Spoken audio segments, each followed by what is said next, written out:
Hello everybody, in this video I'm going to show you how to use the BGI USB1 cable to replace your TA10 or TA20 Garmin cable. Alright, let's get started. So the BGI USB1 cable has built-in traffic antenna.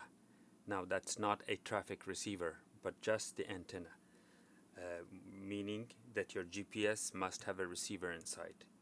Alright, let's open this and show you how to hook it up.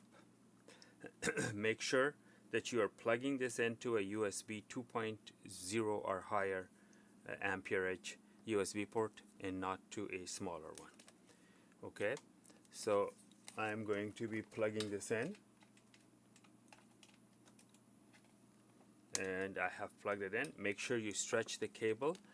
This is very important, to stretch the cable all the way, straighten the cable so it has more surface area to receive radio signals. Once you turn it on, the unit will come on. You have to wait for it to turn on, and at this point you go to agree. Don't worry about that, you're not going to get that message because mine doesn't have the right audio files.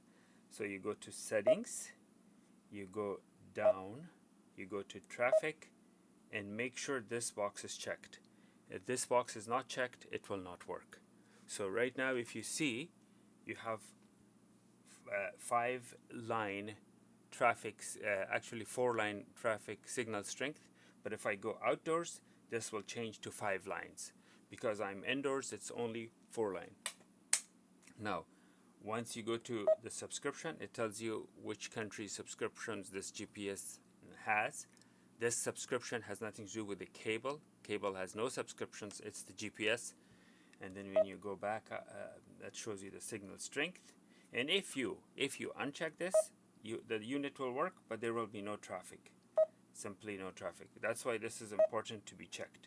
It's unchecked, there will be a cross on the signal, it will not work. Check it back in, you have full signal strength. So that's how you activate the cable. Alright, thank you for watching. Please make sure to like and subscribe.